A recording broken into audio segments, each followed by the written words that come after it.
जय हिंद दोस्तों, स्वागत है आपका।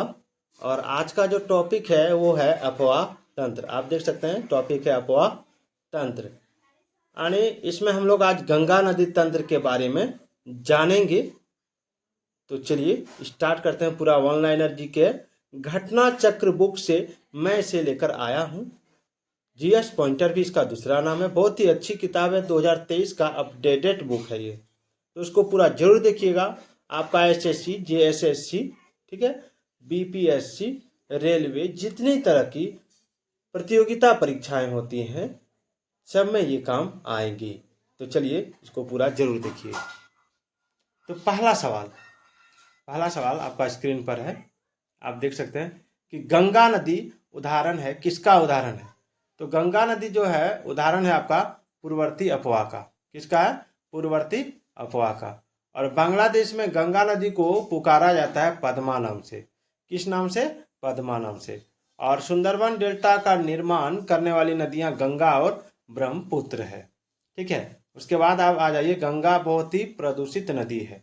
गंगा क्या है? बहुत ही प्रदूषित नदी है। उसके बाद आप यहाँ आ जाइए, कथन दिया हुआ गंगा बहुत ही प्रदूषित नदी है। उसके बाद जो नदी जितनी पवित्र होती है वह उतनी ही अधिक प्रदूषित होती है। तो देखिए ये तो सही है कि गंगा बहुत ही प्रदूषित नदी है, परंतु आर गलत है। क्योंकि पवित्र अगर है तो वो प्रदूषित हो ये कोई कारण नहीं है। ठीक है। हो सकता है वह पवित्र ही रहे, प्रदूषित ना रहे, वो हम लोगों के ऊपर डिपेंड करता है। अगला है, गंगा की जलोढ़ मृदा की गहराई भूमि सतह के नीचे लगभग कितनी दूरी तक है? तो 6000 मीटर तक होती है। ठीक है। आगे चलते हैं। सत्य कथन है, आपको एक सत्य कथन दिया हुआ है कि सत्य कथन है देवप्रयाग जो है अलकनंदा एवं भागीरथी नदी के संगम पर स्थित है। अब आ जाइए, रुद्रप्रयाग हो गया अलकनंदा एवं मंदाकिनी नदी के संगम पर अवस्थित है। अलकनंदा नदी बद्रीनाथ से बहती है जो कि उत्तराखंड में है। चलिए आगे देखते हैं। आगे है सही सुमेलित है। सही सुमेलित है तो हम फोटो को बीच में कर लेते हैं अपने आप को। और सुमेलित इसको करना है तो रुद्रप्रयाग अलकनंदा मंदाकिनी नदियों का संगम, ये नदियों का संगम है, ये स्थल है। रुद्रप्रयाग में अलकनंदा और मंदाकिनी मिलती है और नंद प्रयाग में अलकनंदा और नंदाकिनी मिलती है। ध्यान दीजिएगा, मंदाकिनी और अलकनंदा रुद्रप्रयाग में मिलती है। ठीक है। और अलकनंदा और नंदाकिनी जो है वो कहाँ मिलती है? वो मिलती है आपका कर्णप्रयाग में। ठीक है। अब है अलकनंदा पिंडर। अलकनंदा पिंडर जो है ये कर्णप्रयाग में मिलती है। और देवप्रयाग में जो है, देवप्रयाग में अलकनंदा और भागीरथी मिलती है। एक मिनट। उसके बाद आप आ जाइए आगे का प्रश्न, फिर हमको साइड होना होगा। आगे का जो प्रश्न है वो है अलकनंदा तथा भागीरथी का संगम होता है देवप्रयाग में और मंदाकिनी नदी जल प्रवाह अथवा मुख्य नदी संबंधित है अलकनंदा से। इस पर पूरा गौर कीजिएगा।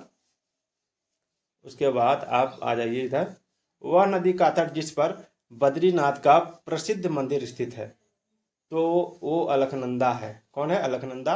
और भारत की सबसे बड़ी वाह नदी यानी अपवाह नदी गंगा है। और पूर्वी धौली गंगा सहायक नदी है काली नदी की।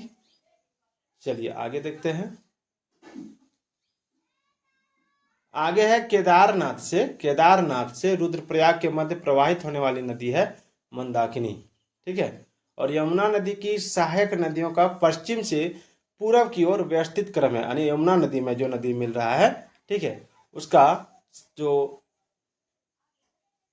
व्यवस्थित पूर्व की ओर व्यवस्थित क्रम है वो है चंबल। पहले चंबल, फिर सिंध, फिर बेतवा, फिर कैन है। चलिए आगे देखते हैं। तो इसको छोटा कर लेते हैं। कैन, सोन, बेतवा एवं चंबल में से वह नदी जो यमुना नदी से नहीं मिलती है तो इसमें सोन हो जाएगा। क्या हो जाएगा? सोन। वही है मोरीबंद डेल्टा उपविभाग है बंगाल डेल्टा का। फिर है शंख, उत्तरी कोयल, दक्षिणी कोयल एवं बराकर में से गंगा नदी घाटी, ठीक है, एक मिनट ऊपर कर लेते हैं, का भाग कौन सी उपनदी है? तो इसमें कौन वाला हो जाएगा? इसमें हो जाएगा बराकर एवं उत्तरी कोयल। वही दूसरा सवाल है, भागीरथ नदी निकलती है किससे? तो गोमुख से, ठीक है। और गंगा नदी की एकमात्र सहायक नदी जिसका उद्गम मैदान में है वो है गोमती। चलिए, कथन है, इसमें कथन दिया हुआ है और कारण दोनों दिया हुआ है।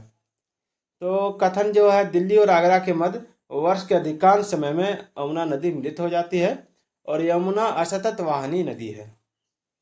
तो इसमें सही है आपका कथन ए सही है, परंतु आर जो है, ठीक है, यानी इसमें कारण जो है, रीजन जो है वो गलत है, ठीक है। असतत वाहिनी नदी नहीं है ये। चलिए आगे चलते हैं। आगे जो सवाल है वो सवाल देखिए, कह रहा है कि बेतवा हो गया, चंबल, कैन और रामगंगा नदियों में से यमुना की सहायक नदी रामगंगा है और यमुना नदी का उद्गम स्थान है बंदरपुर चोटी और बेतवा नदी मिलती है आपकी जमुना से, याद रखिएगा। चलिए आगे बढ़ते हैं। गंगा की वह सहायक नदी जो उत्तर वाहिनी है सोन है और गोमती, घाघरा, कोसी एवं सोन में से कौन सी नदी गंगा नदी में बाएं से नहीं मिलती है? तो सोन नदी है। उसके बाद यमुना और सोन के मध्य जल द्विभाजक का कार्य करने वाली श्रेणी है कैमूर श्रेणी। आइए, महानंदा हो गया, ठीक है, महानंदा, रामगंगा, सोन, गंडक में से सर्वाधिक जल ग्रहण क्षेत्र वाली नदी है सोन, जो 70,055 वर्ग किलोमीटर है। वही यह सही कथन है।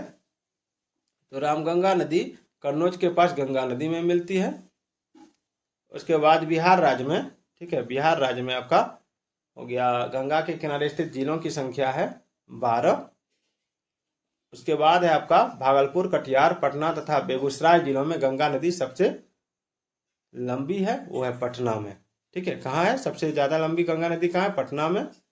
उसके बाद सोन हो गया, हिंडन हो गया, गंडक हो गया, शारदा में से कौन सी नदी उत्तर प्रदेश राज्य, सवाल देखते हैं, से प्रवाहित नहीं होती है? तो हो जाएगा गंडक नदी, ठीक है। उसके बाद है बेतवा नदी निकलती है विंध्यन पहाड़ियों से। उसके बाद हो गया पुनपुन, अजय, जलांगी और जोंक में से कौन सी नदी भारतीय गंगा नदी बेसिन का हिस्सा नहीं है? तो जोंक नदी। तो ये था गंगा नदी तंत्र। अब हम लोग देखते हैं ब्रह्मपुत्र नदी तंत्र। तो ब्रह्मपुत्र नदी तंत्र का मैं अलग से वीडियो बनाऊंगा, आज इसको नहीं देखूंगा, इसका अलग से वीडियो बनाऊंगा, क्योंकि इसका अलग से वीडियो रहेगा तो देखने में अच्छा लगेगा। तो आज का ये टॉपिक आपको कैसा लगा हमको कमेंट करके जरूर बताइएगा। तो फिर मिलते हैं अगले वीडियो में, तब तक के लिए जय हिंद, जय भारत।